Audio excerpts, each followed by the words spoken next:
Bueno, para mí un verdadero gusto poder participar en esta clase de eventos académicos.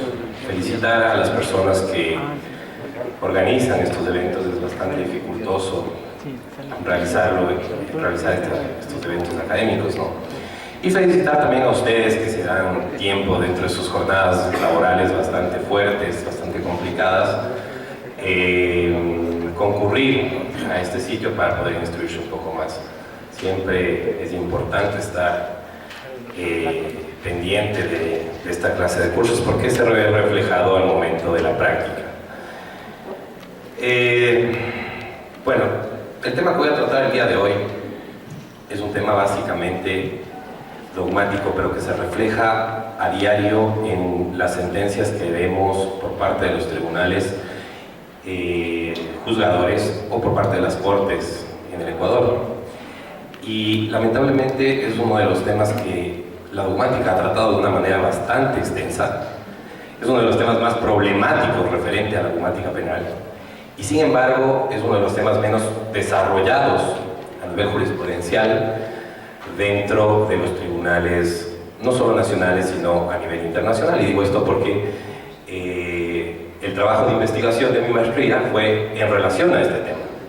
Y cuando se quiso hacer una investigación de campo en referencia a la aplicación de esto, la sorpresa fue que la motivación respecto de este tema era bastante limitada, con honrosas excepciones, ¿no?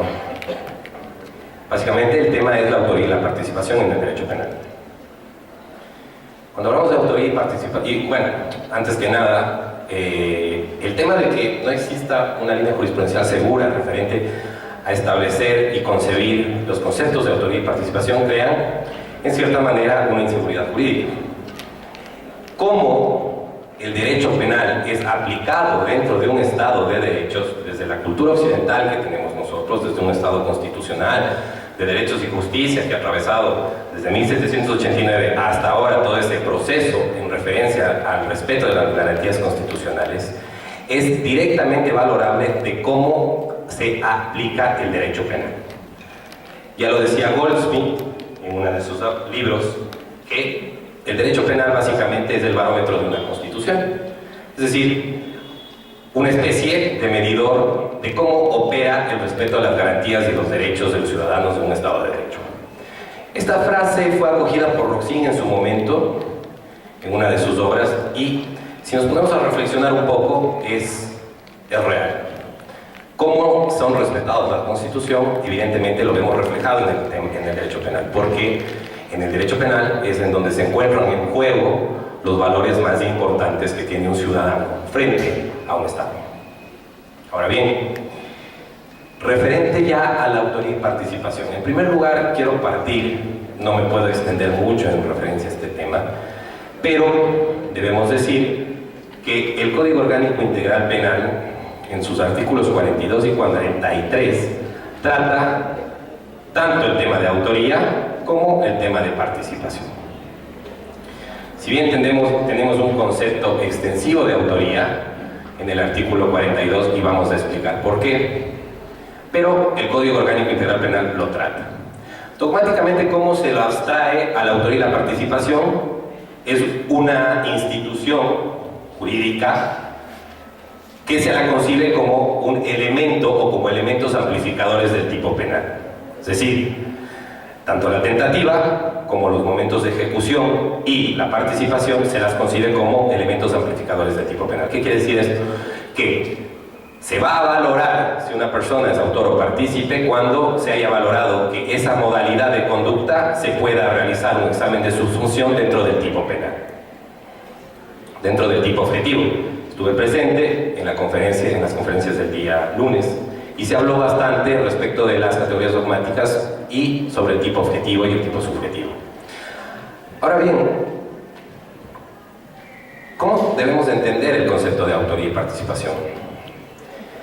Nosotros, en primer lugar, tenemos un concepto restrictivo de autoría. ¿Por qué? Porque en un inicio, o bueno, existen diferentes conceptos de autoría, diferentes conceptos de autor, ¿sí? En primer lugar está el concepto unitario de autor, en donde se dice que todas las personas que realicen alguna ejecución y que contribuyan al acto pueden ser consideradas como autores.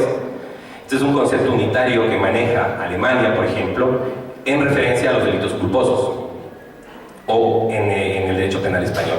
Pero si ustedes se dan cuenta, cuando hablamos de autoría, de que cualquier persona con cualquier aporte a la realización del hecho típico pueda ser considerado como autor, se está sobrelimitando y sobreexpandiendo el concepto de autoría. Por lo tanto, existe otra corriente que es el concepto restrictivo de autoría. Esto lo desarrolla específicamente Roxin en 1963 en uno de los libros más importantes que tiene el derecho penal, que es el Täterschaft und Täterschaft, traducido al español, es autor y dominio del hecho en el derecho penal. Este librito, sin duda, dio origen o es la base conceptual para todo el desarrollo de libros sobre autoría y participación que tenemos a nivel hispanoamericano, como el libro de Miguel Díaz y García Cuendero sobre este tema. Ahora bien, ¿qué pasa? ¿Roxin qué dice? Roxin dice que debe existir un concepto restrictivo de autoría. ¿Por qué? Porque no puede tomarse a todas las personas que han realizado un aporte como autores, sino que única y exclusivamente puede ser autor la persona que realiza el tipo penal, que realiza directamente el tipo penal y cada uno de sus elementos. Cuando hablamos de tipo penal, estamos hablando de toda una categoría dogmática que se compone por el tipo objetivo y tipo subjetivo, ya sea de la corriente que tengan o la escuela que sigan. Esto es importante decir. No se puede ubicar a un cuerpo normativo como el Código Orgánico Integral Penal desde un ámbito estigmatizante de escuela dogmática, es decir, este código es finalista, o este código es causalista, o este código es neokantiano, o sigue las reglas de la imputación objetiva. Los códigos no te marcan eso. Los códigos lo que hacen es desarrollarte conceptos jurídicos en referencia a cada una de las categorías dogmáticas. Entonces, si hablamos de que el concepto de autor debe ser un concepto restrictivo de autor y que autor es única y exclusivamente el que realiza el tipo, pues debemos decir que es la persona que cumple con todos los presupuestos de tipo objetivo y tipo subjetivo. Sujeto activo, elementos normativos, elementos valorativos, verbo rector, y ya lo que afortunadamente estamos ya comenzando a vivir dentro de la experiencia y dentro de la litigación en referencia al aumento del riesgo permitido y ese reflejo del riesgo permitido en un resultado que es básicamente la escuela de la imputación objetiva. Ahora bien, ¿qué implica esto? Esto ya es mucho más, como su nombre mismo lo dice, un concepto restrictivo, porque limita ya a no todos los intervinientes, sino única y exclusivamente a las personas que realizan un tipo penal. ¿Okay?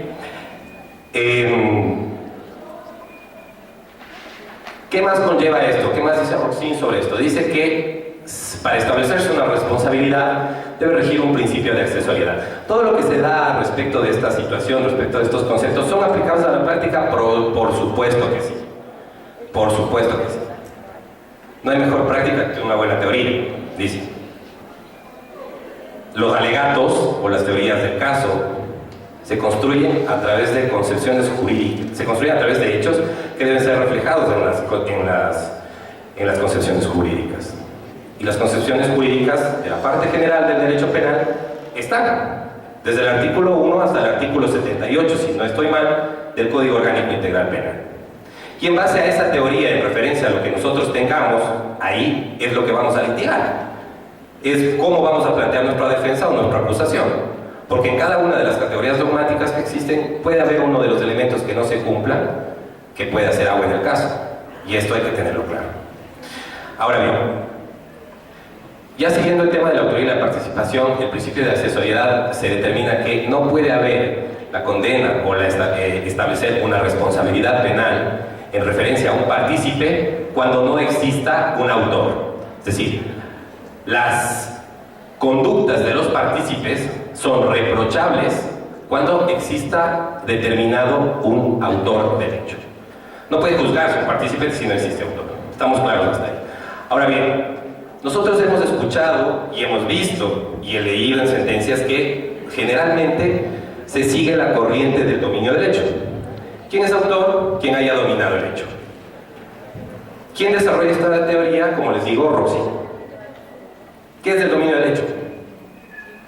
¿Cómo se llega al concepto de dominio del hecho? Todos los conceptos que nosotros tenemos dentro de la parte general y el desarrollo de la parte especial son una evolución de escuelas, son una evolución de teorías.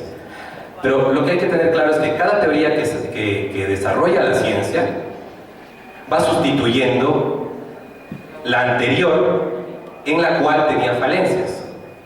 Por ejemplo, para llegar a la teoría del dominio del hecho, y esto es muy importante, doctores, porque si bien es cierto que la teoría del dominio del hecho es la teoría predominante en el momento, hay otra teoría paralela a la teoría del dominio del hecho, que es la teoría por infracción de deber. Y justamente la teoría por infracción de deber es la que nos puede, digamos, solventar justamente los casos que estamos viviendo en el momento dentro del país en referencia a los temas de corrupción.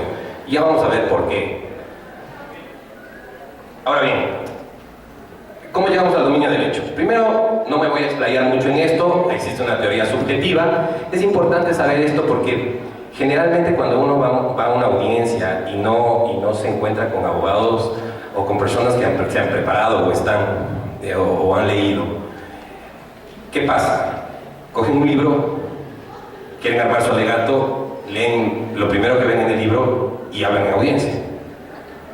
Y a mí me pasó respecto de una audiencia que tuve, porque para que tomen en cuenta, existe una teoría que es la teoría subjetiva, que la desarrolla von Bury a inicios del siglo XX, en donde dice que la persona que es el autor es el que tiene el animus autoris y que partícipe del animus soci. Después viene Feuerbach, uno de los penalistas más importantes a nivel en derecho penal, escribe el Tratado de Derecho Penal alemán, de hecho es uno de los que recoge el principio de legalidad y lo plasma ya a nivel dogmático, y dice que no es suficiente con el animus autoris, sino que debe haber un interés, es decir, la teoría del interés. Autor es únicamente la persona que tenía interés sobre el hecho. Cuando nosotros hablamos de niveles subjetivos dentro del derecho penal, evidentemente es muy difícil la cuestión probatoria. ¿Qué pasó? O cuando reventó el tema de la teoría subjetiva, fue cuando el Tribunal Federal Alemán, en 1913, quiso juzgar a una madre que ahogó a su hijo en una bañera. Perdón, la hermana de la madre ahoga al niño en una bañera. Claro, en un momento muy conservador de la historia, una chica se queda embarazada y resulta que el papá, pierde al niño y resulta que la hermana también se queda embarazada. El papá había amenazado a las niñas que si pasaba esto, la chica se tenía que ir de la casa. Ella esconde el embarazo, y esto es real, es una sentencia del Tribunal Federal Alemán, esconde el embarazo, da a luz a escondidas, y la hermana ahoga al niño. Entonces, ¿quién tenía el interés sobre el acto? Evidentemente la madre. Pero quien realiza materialmente y objetivamente el tipo penal es la hermana. Entonces, claro, queda bailando el tema del autor y la participación. Después se desarrollan un sinnúmero de teorías, como la teoría objetivo-formal, que dice que la persona que realiza el tipo penal es autor, no pueden ser otras personas. Y llegamos a la teoría del dominio del hecho. La teoría del dominio del hecho empieza con Loff, otro tratadista de derecho penal alemán, que dice que tiene el dominio del hecho el que actúa con culpabilidad. Pero si ustedes se retrotraen un poco a las categorías dogmáticas, van a ver que cuando hablamos de culpabilidad, estamos hablando de la última categoría dogmática, es decir, cuando ya se hayan comprobado sistemáticamente tipicidad y antijuridicidad. Cabe recordar que en ese momento estábamos en una escuela causal en donde el dolo y la culpa estaban en sede de culpabilidad. Después viene Hegel y dice que existe dominio del hecho cuando esa persona haya podido manejar los hilos conductuales referente al nexo causal. Y después viene Belzer, un tratadista que citan mucho los señores magistrados de las cortes y de los tribunales. Belzer es el primero que habla de dominio del hecho como tal, referente a la autoría. ¿Qué dice Belzer? Evidentemente que ejerce el dominio del hecho el que es amo y señor del hecho, la persona que domina todos los medios necesarios para llegar a ese resultado lesivo. Y Roxin, autor, por dominio del hecho. Autor es la persona que es amo y señor del hecho, que lleva los hilos conductuales, ¿sí? Y que las demás personas que participan en el hecho son meramente satelitales. El dominio del hecho. Ahora bien, ¿qué pasa con nuestro Código Orgánico Integral Penal? Nosotros tenemos en el artículo 42 redactado el concepto de autor y partícipe. Sin embargo, si ustedes después de esta exposición pueden ver que no existe una correcta redacción en lo que concierne a autores y partícipes. ¿Por qué? Porque el artículo 42 nos habla y nos dice que, y disculpen que utilice el celular, siempre soy bastante malo para los artículos. En primer lugar nos habla de una autoría directa. Autor directo, el autor directo, ¿sí? Ya. En primer lugar nos habla en el artículo 41 de la participación. Nos dice que hay autores y partícipes. Si ustedes se dan cuenta, existe un concepto restrictivo de autor dentro del Código Orgánico Integral Penal. Después nos habla de una autoría directa. La autoría directa es la persona que realiza directamente el tipo penal. El A mata a B. ¿Sí? Pero después introduce dos otros numerales, dos otros literales. Perdón, en la autoría directa, el artículo 42.1 y el artículo 42.1.b, que es una autoría por omisión.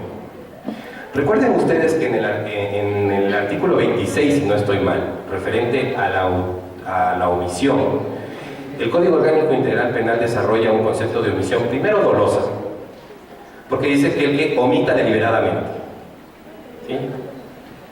Segundo, cierra el concepto de omisión a una omisión propia o una omisión impropia, pero cierra el concepto de omisión a únicamente 4 bienes jurídicos, en donde puede darse la posición de garante. Entonces, en esto hay que tomar mucho cuidado. Primero, omisión deliberada, es decir, una omisión dolosa, con conciencia y voluntad, y en segundo, que encuadre dentro de los 4 bienes jurídicos que da el Código Orgánico Integral Penal. Ojo, que es la vida, la integridad física, la integridad sexual, y no recuerdo cuál es el otro bien jurídico que está en el segundo inciso del artículo de la omisión, dentro del Código. Y después la autoría mediata. La autoría mediata, doctores, es básicamente la persona, el hombre de atrás, el que actúa con otra persona por delante, pero que es totalmente instrumentable. Ese es el concepto básico de la autoría mediata, que evidentemente debe ser dolosa por parte de la persona que controla el hecho, y la persona que realiza el acto material debe ser instrumentable. Cuando me refiero a que debe ser instrumentable, me refiero a que no debe tener la capacidad de comprender que está realizando un acto típico. Después vamos a analizar, si nos queda tiempo, el tema de la actuación por bien insuperable o fuerza irresistible en referencia a la autoría mediata. Pero después, el propio código introduce el tema de la inducción como forma de autoría mediata. Es decir, un inductor, según el código, puede ser un autor mediato. Entonces ahí es la crítica, o ahí es lo que me voy, que no manejamos un concepto restrictivo como tal, sino como un concepto extensivo de autoría. Pero, ¿qué es lo importante dentro de las formas de participación? Primero, acabamos con la autoría. Después el código desarrolla el tema de la autoría por aparatos organizados de poder, que ahora se está escuchando mucho esto, ¿no? De la autoría mediata por aparatos organizados de poder.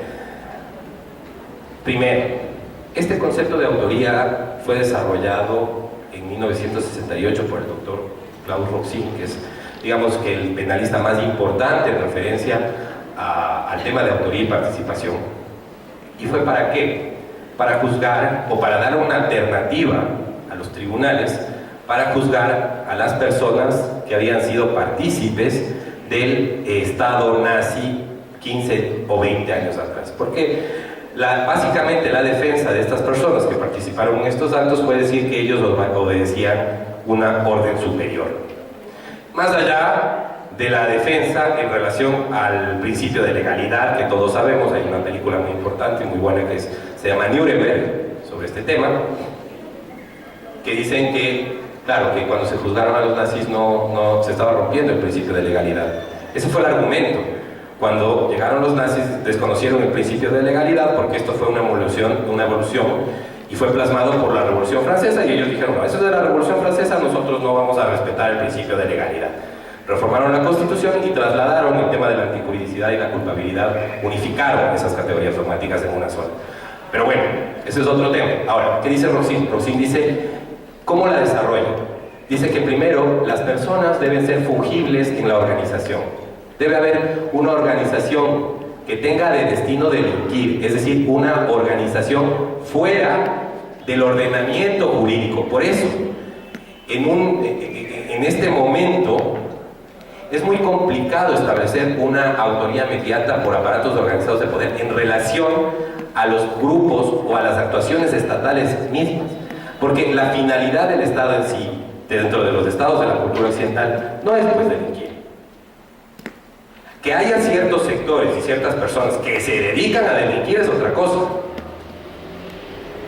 Pero una de las características que dice Rosin es que la organización debe tener fines evidentemente delictuales. Debe haber una organización jerarquizada, ¿sí? Una distribución de trabajo y sobre todo que las personas deben ser fungibles. He escuchado en algunos sitios en donde están defendiendo para poder realizar estos análisis de estos delitos de corrupción que han habido, que quieren utilizar la autoría mediata por aparatos organizados de poder. Pero se cae en la situación o el concepto cuando la organización primero no es criminal y segundo cuando analizas el tema de fungibilidad. Porque la fungibilidad implica de que una persona es fungible, es decir, una persona es cambiable. Me da lo mismo que esté Pepito o Juanito, no importa. Si entra Pepito va a ser lo mismo que Juanito. Y también otra cosa importante es que no hace falta que el ser fungible que realiza objetivamente y materialmente el acto conozca a la cabeza, es decir, al líder. Entonces, esto es más o menos el concepto y desarrollo que tenemos de la autoría mediata por aparatos organizados de poder, que consta en el código. Está en el artículo 42, 42, numeral 2, inciso D, me parece. Otra forma de autoría. Y la coautoría. Esto es importante, doctores, porque generalmente, a ver, si ustedes se ponen a pensar, el tema de la autoría y la participación no es muy relevante cuando tú tienes un A mata B o A roba B. El problema se da cuando hay varios intervinientes en el hecho delictivo. ¿Cuándo empieza o cuándo se da el momento de ejecución? ¿Cuándo existe un acto preparatorio? ¿Cuándo es el aporte es importante o no? Entonces, claro, cuando existe la coautoría, y en esto estamos fallando, o hemos fallado, que se están mejorando ya respecto de los precedentes jurisprudenciales y respecto de las sentencias, es que cuando existe varios intervinientes y no existe una correcta acusación, sentencian a todos por coautoría. ¿Sí? O como autores directos. Ojo, el autor directo es el que realiza el tipo, no el que ayuda. Y tampoco todos son coautores.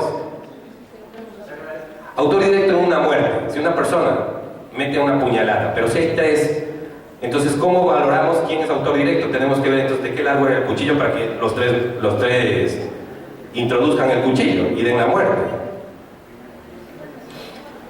Cuando existe coautoría, y les debe pasar, y me ha pasado, cuando he leído sentencias y todo eso, es que dan el grado de coautoría cuando existen varios intervinientes. Pero ¿qué es lo importante dentro de la coautoría? Primero, tres cosas. Que haya aporte en el momento de ejecución, no antes ni después. Que haya división de plan global, es decir, que exista un dominio funcional del hecho. teoría de Luzón Peña y desarrollada por Miguel Díaz y García Conllero, ¿sí? Y tercero, que el aporte sea esencial, es decir, que si uno de ellos sacaría su aporte, el hecho típico se viene abajo. Pero en el momento de ejecución, no antes ni después. Eso es lo importante. Y si ustedes leen el artículo de la coautoría, dice explícitamente, y perdón doctores, quienes coadyuven a la ejecución, es decir, quienes realicen actos coadyuvantes al momento de ejecutar el acto típico. De un modo principal, practicando deliberada e intencionalmente algún acto en el cual no habría podido perpetrarse. Son 3 requisitos que debe cumplir la coautoría. Por ejemplo, si una banda, 3 personas, se disponen a robar un banco y resulta que van a entrar al banco y van a someter al guardia, el otro va a coger el dinero de la caja y el otro va a desactivar la alarma, en ese momento podemos hablar de una coautoría. Porque si el uno no quita la alarma, evidentemente el plan se cae. O si uno no somete al guardia, se cae. Y si el otro no roba el dinero, se cae. No se podría configurar el acto típico. Tal vez otro sí, o tal vez una tentativa sí, pero no el acto como tal de robar el banco. Ahora, ¿qué pasa si es que existe A, B, C, pero A desactiva la alarma 6 horas antes o la noche anterior?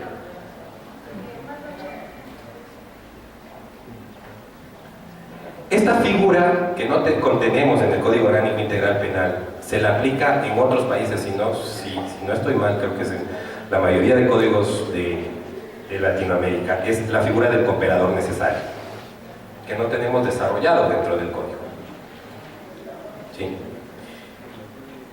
Y bueno, esta es la autoría mediata por aparatos organizados de poder y la autoría por la coautoría.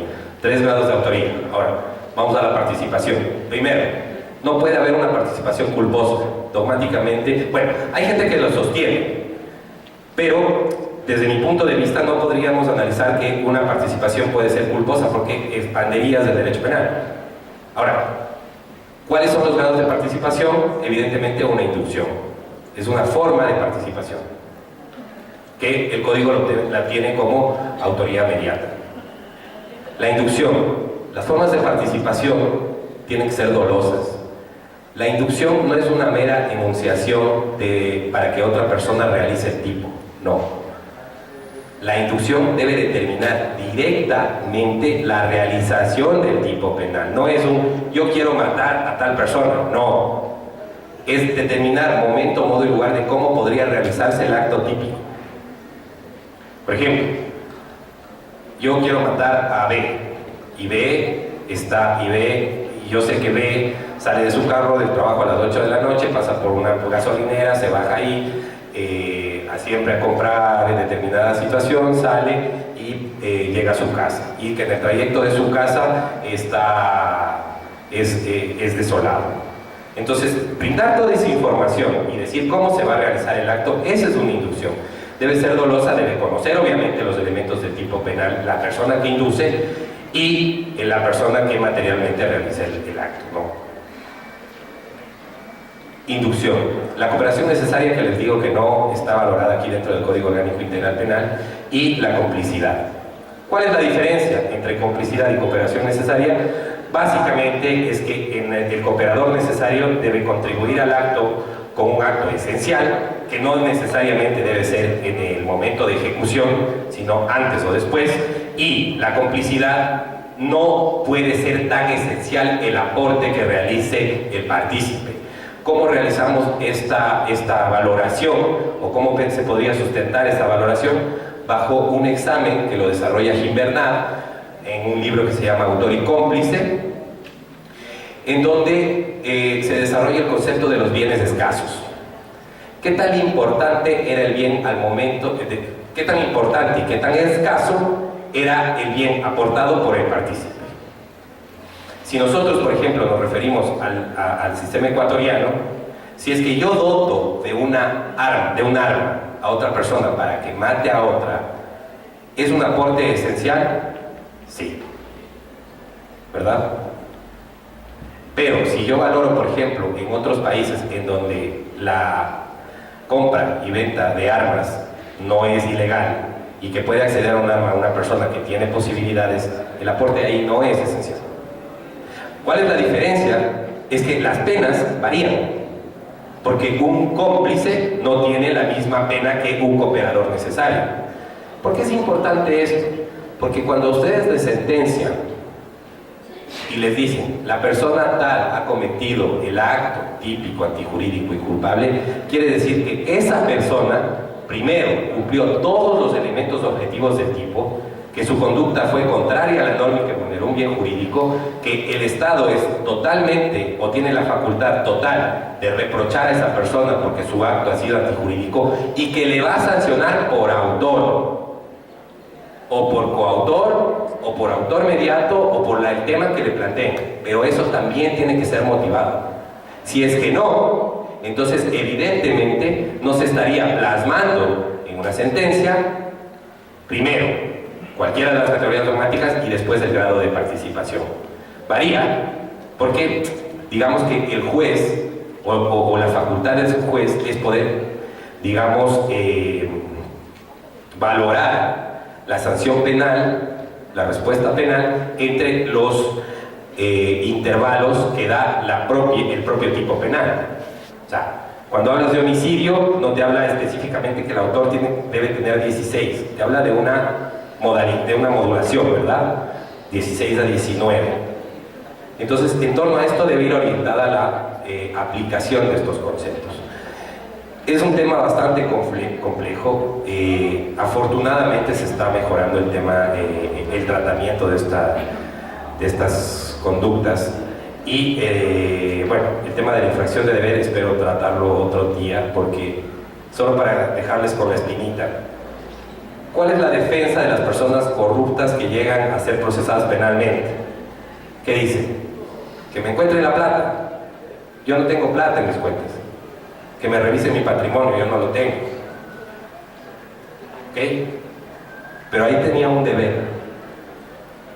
Esa persona tenía un deber de protección de un bien. La infracción de deber o autoría por infracción de deber se constituye a través de un deber extrapenal. Y esto lo desarrolla Roxy, que puede ser jurídico o social. ¿Sí? Jurídico o social, que se construye a través de jurídico o socialmente.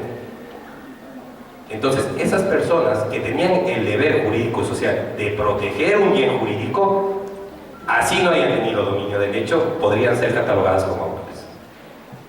Esto lo desarrolla igualmente Roxin y Jacobs desde sus dos aristas, uno normativista y otro no.